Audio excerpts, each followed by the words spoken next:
Hello student, स्वागत है आपका हमारे चैनल वनडे एग्ज़ाम फाइट में।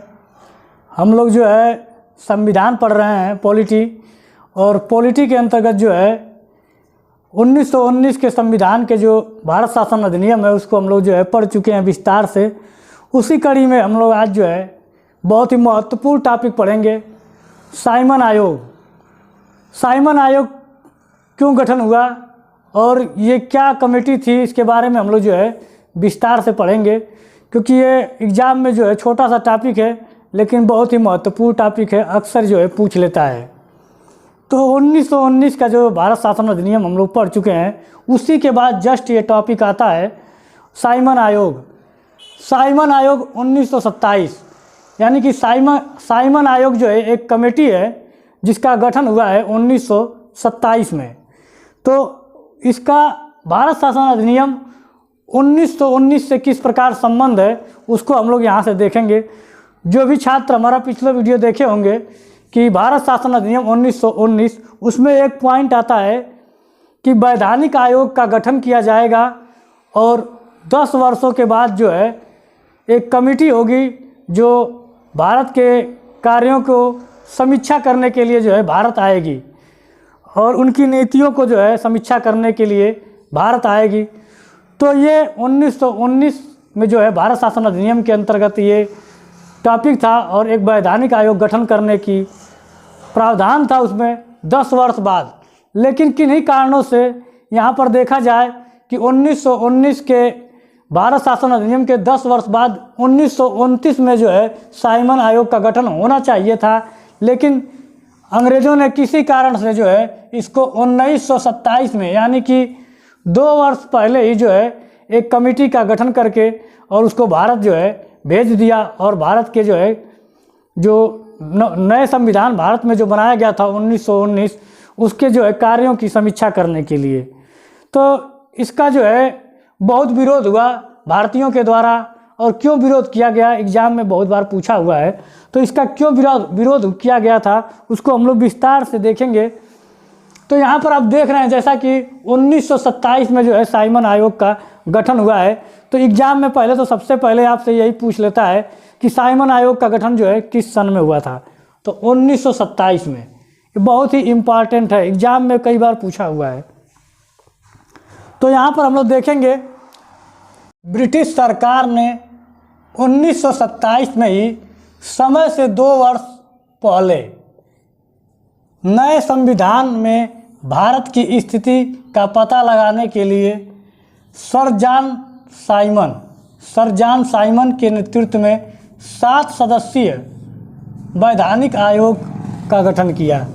कहने का तात्पर्य है कि 1919 में जो भारत शासन अधिनियम बना था उसके हिसाब से 10 वर्ष बाद जो है जो कमेटी जो है भारत में आने वाली थी इसके संविधान की समीक्षा करने के लिए, वो कमेटी 2 वर्ष पहले 1927 में ही भारत आई।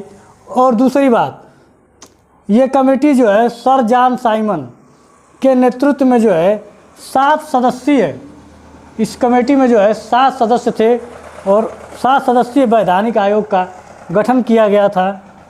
तो इसमें एक महत्वपूर्ण पॉइंट है, इसके सभी सदस्य ब्रिटिश थे। जो साइमन आयोग का गठन किया गया था इसमें जो है सभी सदस्य जो है ब्रिटिश थे। इसी के कारण जो है सभी दलों ने इसका बहिष्कार किया। भारत में जितने भी मुस्लिम लीग थी, कांग्रेस थी और अन्य जो है दल थे, जिन्होंने इसी वजह से जो है इस साइमन आयोग का जो है बहुत पुरजोर विरोध किया कि जो कमेटी बनाई गई है उस कमेटी में जो है सभी सदस्य क्या हैं, ब्रिटिश हैं। तो कहने का तात्पर्य है कि भारत में उसके संविधान की समीक्षा करने के लिए जो कमेटी आई है उसमें कुछ तो भारतीय सदस्यों को शामिल किया जाना चाहिए था, लेकिन अंग्रेज़ों ने केवल ब्रिटिश सदस्यों को शामिल किया, जिसके कारण जो है जो भारत के जो छोटे मोटे जो दल थे कह लीजिए, उन्होंने बहुत ज़बरदस्त जो है इसका विरोध किया और साइमन गो बैक के नारे लगाए। उस कमेटी ने जो है 1927 में जो कमेटी बन के आई थी भारत, उसने अपनी रिपोर्ट जो है 1930 में पेश की। कमेटी तो बन चुकी थी, क्योंकि अंग्रेज़ों के द्वारा ब्रिटिश इंडिया में कमेटी बनी थी और भारत आई और इसने जो है समीक्षा किया, देखा और घूम फिर के चले गए। और 1930 में जो है अपनी रिपोर्ट इन्होंने भिजवा दिया। तो इन्होंने अपने रिपोर्ट में क्या भेजा? द्वैध शासन प्रणाली, यानी कि जो पहले से द्वैध शासन प्रणाली चल रही थी 1919 में वो, और राज्यों में सरकार का विस्तार। कहने का तात्पर्य है कि प्रांतों में जो है या राज्यों में जो है कह लीजिए कि सरकार का जो है विस्तार किया जाए। भारत संघ की स्थापना, भारत संघ की स्थापना का तात्पर्य है कि जिस तरह भारत जो है कई प्रांतों में जो है बंटने लगा था, उसके जगह पे केवल भारत संघ की स्थापना किया जाए, एक केंद्रीकरण सत्ता बनाई जाए। सांप्रदायिक निर्वाचन व्यवस्था जारी रखा जाए, सबसे महत्वपूर्ण बिंदु है, क्योंकि पहले से ही अंग्रेज जो है 1909 का जो मॉर्ले मिंटो अधिनियम था 1909 का, जिसने सांप्रदायिक निर्वाचन की नींव रखी थी, जिसमें जो है मुस्लिमों के लिए अलग से निर्वाचन व्यवस्था और हिंदुओं के लिए अलग से निर्वाचन व्यवस्था की नींव रखी थी। यानी कि भारत को हिंदू मुसलमान भाइयों को आपस में लड़ाने का जो इनका जो है सांप्रदायिक